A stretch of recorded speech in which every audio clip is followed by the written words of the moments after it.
Oi, pessoal, vamos falar de um assunto sério: corrupção. Quando a gente ouve essa palavra, logo pensa em política, em grandes escândalos, né? Mas a verdade é que a corrupção pode começar bem mais perto, em coisas pequenas do nosso dia a dia. Então, nesta nossa conversa, a gente vai tentar entender as várias caras da corrupção e, claro, como podemos lutar contra ela. E para a gente entender como a corrupção aparece hoje, vale a pena a gente voltar um pouquinho no tempo para um momento bem conhecido da nossa história. Olha só essa frase sobre o Joaquim Silvério dos Reis lá da Inconfidência Mineira. Para a coroa portuguesa que ganhou com a delação dele, ele foi um herói. Já para os inconfidentes que ele traiu, ele foi o pior dos traidores. Essa história já mostra como as coisas podem ser vistas de jeitos totalmente diferentes, dependendo do interesse de cada um. E isso nos leva a uma pergunta fundamental. Com certeza não, né? A raiz da corrupção muitas vezes está em atitudes que a gente vê todos os dias. Às vezes são coisas tão comuns que a gente nem para pensar. Quer ver só alguns exemplos bem rápidos? Quem nunca presenciou isso? Aquela vontade de levar uma pequena vantagem, de se dar bem passando na frente de todo mundo. Parece uma coisa boba, né? Só um jeitinho de pagar mais barato. Mas no fundo é uma fraude para conseguir algo que não se tem direito. E aqui também, a busca por um resultado melhor, mas sem o merecimento, sem o esforço.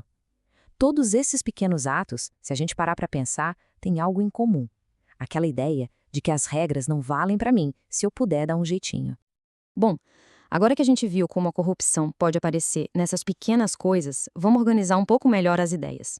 Os especialistas costumam dividir a corrupção em três tipos principais. Conhecer cada um deles ajuda a gente a identificar melhor o problema.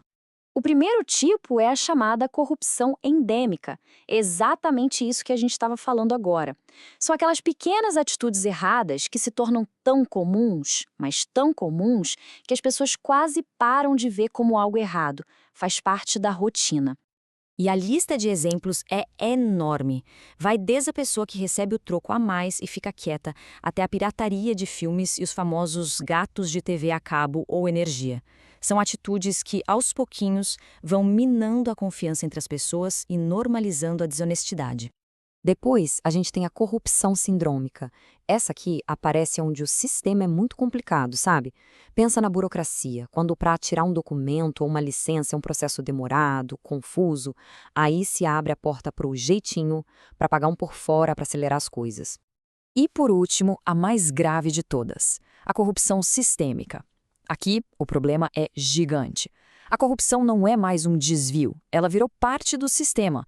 Ela está tão infiltrada nas instituições que parece que as coisas só funcionam com base nela.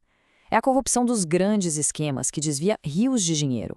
Mas o que será que leva uma pessoa a cometer um ato de corrupção, seja ele pequeno ou grande? Existe uma teoria bem interessante que ajuda a gente a entender a psicologia por trás disso. É a teoria do triângulo da fraude. Ela diz que para um ato corrupto acontecer, três elementos precisam estar presentes.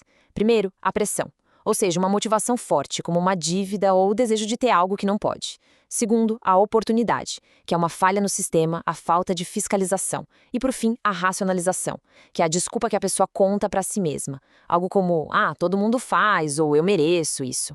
Quando esses três lados do triângulo se encontram, o caminho para a fraude está aberto. Ok, já entendemos os tipos e as causas, mas e a solução? Se o problema é tão complexo, como é que se luta contra ele? A verdade é que o combate precisa acontecer em várias frentes ao mesmo tempo. Um combate eficiente funciona como um ciclo que não para. Ele atua em 5 áreas. Começa com a prevenção, para tentar evitar que a corrupção aconteça. Se mesmo assim ela ocorre, entra a detecção. Depois, a investigação vai a fundo no caso.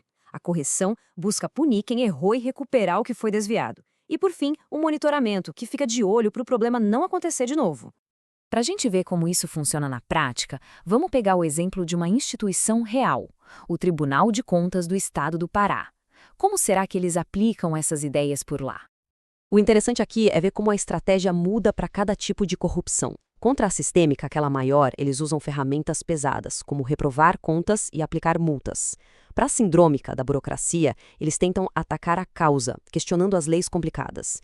E contra a endêmica, aquela do dia a dia, o foco é na educação, tentando mudar a cultura. O trabalho das instituições é super importante, mas ele não resolve tudo sozinho. O combate à corrupção volta para o ponto onde tudo começou. Cada um de nós. Então, a pergunta final é essa. Se as pequenas corrupções do dia a dia acabam alimentando uma cultura de desonestidade, o que a gente pode fazer para mudar esse cenário? E a resposta está na atitude. Em participar mais da vida da comunidade, em fiscalizar como o dinheiro público é gasto, em se envolver nos conselhos da cidade e, principalmente, em fazer a coisa certa no nosso cotidiano. No fim das contas, semear o bem é a base para construir uma sociedade mais honesta para todo mundo. E a gente termina com essa reflexão muito forte. A luta contra a corrupção é, na essência, uma luta por integridade. A grande mudança começa dentro de cada um, na nossa decisão diária de ser uma pessoa honesta, não importa o que aconteça. É com essa base que uma sociedade mais justa pode finalmente ser construída.